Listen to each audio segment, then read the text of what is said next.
5ನೇ ತರಗತಿ ಕನ್ನಡ ಪದ್ಯಪಾಠ 1 ಗಿಡಮರ ಪ್ರಶ್ನೋತ್ತರಗಳು. ಕೃತಿಕಾರರ ಪರಿಚಯ. ಡಾಕ್ಟರ್ ಸತ್ಯಾನಂದ ಪಾರ್ತೋಟ, ಸ್ಥಳ ಬಾಗಲಕೋಟೆ. ಕವನ ಸಂಕಲನ ಕರಿನೆಲದ ಕಲೆಗಳು, ಜಾಜಿ ಮಲ್ಲಿಗೆ, ಕಲ್ಲಿಗೂ ಗೊತ್ತಿರುವ ಕತೆ, ಕರಿಯ ಕಟ್ಟಿದ ಕವನ, ನನ್ನ ಕನಸಿನ ಹುಡುಗಿ ಮುಂತಾದವು. ವೃತ್ತಿ ಅಧ್ಯಾಪಕರು. ಪ್ರಶಸ್ತಿ ರಾಜ್ಯೋತ್ಸವ ಪ್ರಶಸ್ತಿ. ಗಿಡಮರ ಎಂಬ ಈ ಕವನವನ್ನು ಅವರ ಕರಿಯ ಕಟ್ಟಿದ ಕವನ ಎಂಬ ಕವನ ಸಂಕಲನದಿಂದ ಆರಿಸಲಾಗಿದೆ. ಕೆಳಗಿನ ಪ್ರಶ್ನೆಗಳಿಗೆ ಉತ್ತರಿಸಿ. ಪ್ರಶ್ನೆ 1. ಯಾರೇ ಏನೇ ಮಾಡಿದರೂ ಗಿಡಮರ ಏನು ಮಾಡುತ್ತವೆ? ಉತ್ತರ: ಯಾರೇ ಏನೇ ಮಾಡಿದರೂ ಗಿಡಮರ ದಿವ್ಯ ಮೌನವಾಗಿರುತ್ತವೆ.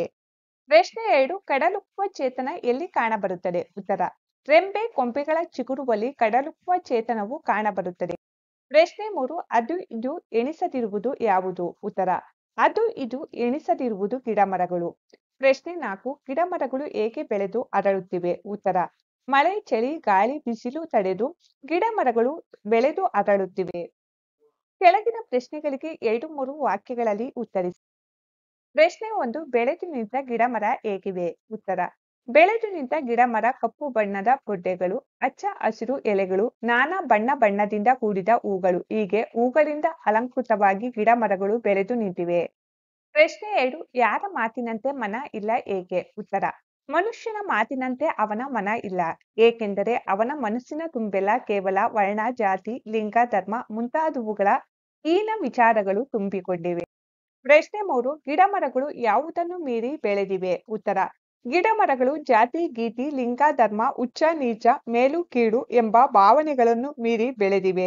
ಬಿಟ್ಟ ಸ್ಥಳವನ್ನು ಪದ್ಯದಿಂದ ಆರಿಸಿದ ಸೂಕ್ತ ಪದಗಳಿಂದ ತುಂಬಿರಿ. ಬಿಟ್ಟ ಸ್ಥಳಗಳನ್ನು ಪದ್ಯದಿಂದ ಆರಿಸಿದ ಸೂಕ್ತ ಪದಗಳಿಂದ ತುಂಬಲಾಗಿದೆ. ಎಂತ ಸೊಗಸು, ಏನು ಕಂಪು, ಬೆಳೆದು ನಿಂತ ಗಿಡಮರ, ರೆಂಬೆ ಕೊಂಬೆ ಚಿಗುರುವಲ್ಲಿ ಕಡಲುಕ್ಕುವ ಚೇತನ, ಮನುಷ್ಯನಲ್ಲಿ ಮಾತು ಉಂಟು ಮಾತಿನಂತೆ ಮನ ಇಲ್ಲ, ಜಾತಿ ಗೀತಿ ಲಿಂಗ ಧರ್ಮ ಮೀರಿ ಬೆಳೆದ ಗಿಡಮರ. ಕೆಳಗೆ ನೀಡಿರುವ ಪದಗಳಲ್ಲಿ ಗಿಡ ಮರಗಳಿಗೆ ಮತ್ತು ಮಾನವನಿಗೆ ಸಂಬಂಧಿಸಿರುವ ಪದಗಳನ್ನು ಪ್ರತ್ಯೇಕವಾಗಿ ಪಟ್ಟಿ ಮಾಡಿ. ಗಿಡ ಮರಗಳಿಗೆ ಸಂಬಂಧಿಸಿರುವ ಪದಗಳು: ಬೊಡ್ಡೆ, ಹಸಿರು, ಚಿಗುರು, ಹೂವು, ಕೊಂಬೆ, ರೆಂಬೆ. ಮಾನವನಿಗೆ ಸಂಬಂಧಿಸಿರುವ ಪದಗಳು: ಮಾತು, ಧರ್ಮ, ಅವಳು, ಮನ, ಜಾತಿ, ಅವನು. ಚಟುವಟಿಕೆ: ಕೆಳಗೆ ನೀಡಿರುವ ಪದಗಳನ್ನು ಅಕಾರಾದಿಯಾಗಿ ಬರೆಯಿರಿ. ಅಕಾರಾದಿಯಾಗಿ ಬರೆಯಲಾಗಿದೆ: ಎಲೆ, ಎಂತ, ಏನು, ಕಡಲು, ಕರಿದು, ಕಂಪು, ಕೊಂಬೆ, ಗಿಡ, ಚಿಗುರು, ಚೇತನ, ತರತರ, ದಿವ್ಯ, ನಿಂತ, ಬೆಳೆ, ಬೊಡ್ಡೆ, ಮರ, ಮಾಡಲಿ, ಮೌನ, ರೆಂಬೆ, ಸೊಗಸು, ಹಸಿರು, ಹೂವು. ಪ್ರಕೃತಿಯಲ್ಲಿಲ್ಲದ ಭೇದ ಭಾವ ಮನುಷ್ಯನಿಗೆ ಬೇಕೇ? ಈ ಬಗ್ಗೆ ಯೋಚಿಸಿ ಪುಟ್ಟ ಪ್ರಬಂಧ ಸಿದ್ಧಪಡಿಸಿ. ಪ್ರಬಂಧ: ಪ್ರಕೃತಿಯಲ್ಲಿ ಹಲವು ಬಣ್ಣ, ಹಲವು ಆಕಾರ, ಹಲವು ಸ್ವರೂಪದ ಗಿಡ ಮರಗಳಿವೆ.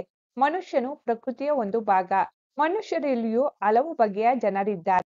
ಬೇರೆ ಬೇರೆ ಧರ್ಮ, ಆಚಾರ ವಿಚಾರಗಳನ್ನು ಅನುಸರಿಸುವವರಿದ್ದಾರೆ.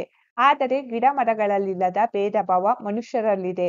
ಇದು ಅಗತ್ಯವಿಲ್ಲ. ಭೇದ ಭಾವವಿಲ್ಲದೆ ಗಿಡಮರಗಳಂತೆ ಪರರಿಗೆ ಉಪಕಾರಿಗಳಾಗಿ ಬೆಳೆದರೆ ಮನುಷ್ಯನ ಬದುಕು ಸಾರ್ಥಕವಾಗುತ್ತದೆ. ನಿಮಗೆ ಗೊತ್ತಿರುವ, ಸ್ನೇಹಿತರಿಗೆ ಗೊತ್ತಿರುವ, ಮನೆಯಲ್ಲಿನ ಹಿರಿಯರಿಗೆ ಗೊತ್ತಿರುವ ಮರಗಳ ಹೆಸರುಗಳನ್ನು ಪುನರಾವರ್ತನೆಯಾಗದಂತೆ ಪ್ರತ್ಯೇಕವಾಗಿ ಪಟ್ಟಿ ಮಾಡಿ. ನನಗೆ ಗೊತ್ತಿರುವ ಮರಗಳು: ತೆಂಗಿನ ಮರ, ನೇರಳೆ ಮರ, ಮಾವಿನ ಮರ. ನನ್ನ ಸ್ನೇಹಿತರಿಗೆ ಗೊತ್ತಿರುವ ಮರಗಳು: ಹಲಸಿನ ಮರ, ಸೀಬೆ ಮರ, ಸಪೋಟ ಮರ, ಶ್ರೀಗಂಧದ ಮರ. ನಮ್ಮ ಮನೆಯಲ್ಲಿನ ಹಿರಿಯರಿಗೆ ಗೊತ್ತಿರುವ ಮರಗಳು: ಅರಳಿ ಮರ, ಬೇವಿನ ಮರ, ಹತ್ತಿ ಮರ, ನೀಲಗಿರಿ ಮರ, ತ್ಯಾಗದ ಮರ. ಭಾಷಾಭ್ಯಾಸ: ಕೆಳಗಿನ ಪ್ರಶ್ನೆಗಳಿಗೆ ಉತ್ತರಿಸಿ. ಪ್ರಶ್ನೆ 1. ಪುಲ್ಲಿಂಗ ಎಂದರೇನು? ಉತ್ತರ: ಗಂಡಸು ಎಂಬ ಅರ್ಥವನ್ನು ಕೊಡುವ ಪದಗಳು ಪುಲ್ಲಿಂಗ ಎನ್ನುವರು. ಪ್ರಶ್ನೆ 2. ಸ್ತ್ರೀಲಿಂಗ ಎಂದರೇನು? ಉತ್ತರ: ಹೆಂಗಸು ಎಂಬ ಅರ್ಥವನ್ನು ಕೊಡುವ ಪದಗಳು ಸ್ತ್ರೀಲಿಂಗ. ಪ್ರಶ್ನೆ 3. ನಪುಂಸಕಲಿಂಗ ಎಂದರೇನು? ಉತ್ತರ: ಗಂಡಸು ಅಥವಾ ಹೆಂಗಸು ಎಂಬ ಅರ್ಥದಿಂದ ಬಳಕೆಯಾಗದ ಪದಗಳು ನಪುಂಸಕಲಿಂಗಗಳು. ಲಿಂಗ ರೂಪ ಪರಿವರ್ತಿಸಿ ಬರೆಯಿರಿ. ಶರಣ, ಶರಣೆ, ಇವಳು, ಇವನು, ಗೌಡತಿ, ಗೌಡ, ಅತ್ತೆ, ಮಾವ, ಅವನು, ಅವಳು. ಕೊಟ್ಟಿರುವ ಪದಗಳಲ್ಲಿ ಪುಲ್ಲಿಂಗ, ಸ್ತ್ರೀಲಿಂಗ ಹಾಗೂ ನಪುಂಸಕಲಿಂಗಗಳಾಗಿ ಆರಿಸಿ ಬರೆಯಿರಿ. ಸ್ತ್ರೀಲಿಂಗ: ಅರಸಿ, ರಾಧೆ, ತಾಯಿ. ಪುಲ್ಲಿಂಗ: ಆತ, ಅಣ್ಣ, ತಾತ, ಗೆಳೆಯ. ನಪುಂಸಕಲಿಂಗ: ಕೋಗಿಲೆ, ಜಿಂಕೆ, ಗಿಳಿ, ಹಣ್ಣು. ಕೆಳಗೆ ನೀಡಿರುವ ವಾಕ್ಯಗಳನ್ನು ಆವರಣದಲ್ಲಿ ನೀಡಿರುವ ಪದಗಳಲ್ಲಿ ಸೂಕ್ತವಾದುದನ್ನು ಆರಿಸಿ ವಾಕ್ಯ ಪೂರ್ಣಗೊಳಿಸಿ. ವಾಕ್ಯ ಪೂರ್ಣಗೊಳಿಸಲಾಗಿದೆ. 1. ಬೆಳದಿಂಗಳ ರಾತ್ರಿಯಲ್ಲಿ ಚಂದ್ರನಿರುವ ಆಕಾಶವನ್ನು ನೋಡುವುದೇ ಆನಂದ. 2.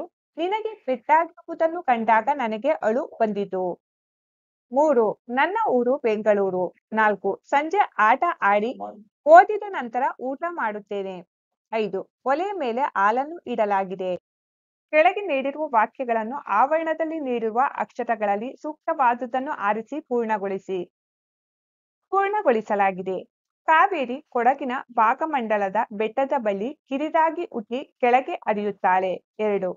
ನದಿಯನ್ನು ದಾಟಿ ಆಚೆ ದಡ ಸೇರಿದರೆ ದೊಡ್ಡ ಆಲದ ಮರ ಕಾಣುತ್ತದೆ. 3. ಕಾವೇರಿ ಹಾವಿನಂತೆ ಹೊರಳಿ ಹರಿಯುವ ನದಿ.